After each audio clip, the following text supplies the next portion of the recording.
এই পৃথিবীতে আমার কাছে মনে হয় সবচেয়ে ভয়ঙ্কর রোগের নাম হচ্ছে কারোর সাথে কারোর তুলনা করা। আপনার সাথে আপনার কোনো বন্ধুর তুলনা করা, যে অমুক এইটা করলো তুই কেন পারলি না। দেখেন, আল্লাহ তাআলা সবাইকে যদি একই রকম ক্ষমতা দিত, তাহলে তো সবার চেহারা একই রকমই বানাতো। তাইলে আলাদা আলাদা বানানোর কোনো প্রয়োজন নাই। এই পৃথিবীতে কারোর সাথে কারো কোনো মনের মিল নেই। এটা থেকেই তো বোঝা যায় যে সবাই সবার থেকে আলাদা। তাহলে এই তুলনা কেন? যে অমুক সরকারি চাকরি পেয়েছে তোমাকেও পেতে হবে, এইটা কোনো লজিক? এই পৃথিবীতে কেউ চোর হবে, কেউ ডাকাত হবে, কেউ সরকারি কর্মকর্তা হবে, কেউ কৃষক হবে। এক একজন এক একটা হবে। আমি বলছি না যে তুমি চোর হও, ডাকাত হও, ভালো মানুষ হও। ভালো মানুষ হও, এমনিতেই সব কিছু তুমি করতে পারবা। এমনিতেই তোমার মধ্যে পজিটিভ কিছু করার চিন্তা ভাবনা আসবে।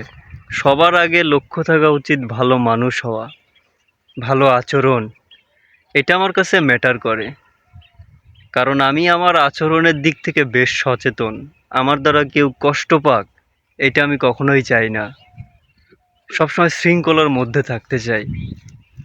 ছোট বড়, বড়দের আমি সম্মান করি, ছোটদের স্নেহ করি। কারণ আমার দ্বারা কেউ যদি সামান্যতম কষ্ট পায় আর ওইটা যদি আল্লাহর আরশ পর্যন্ত পৌঁছে যায়, তাহলে আমার কি হবে একবার বুঝতে পেরেছেন?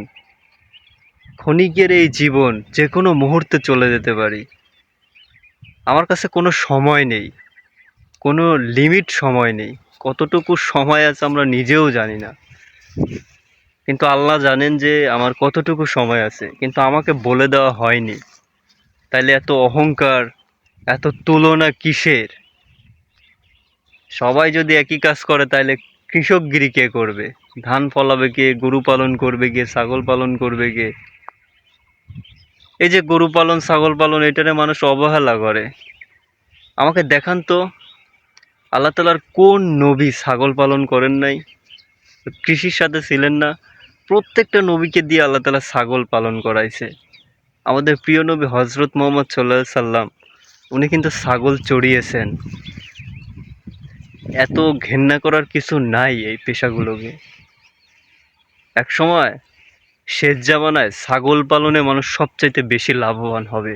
এখন দেখেন যে শিক্ষিতরা সবাই এই সেক্টরে আসতেছে। তো অমুক সরকারি চাকরি করে তুমি কেন করো না, এই তুলনা বাদ দেন।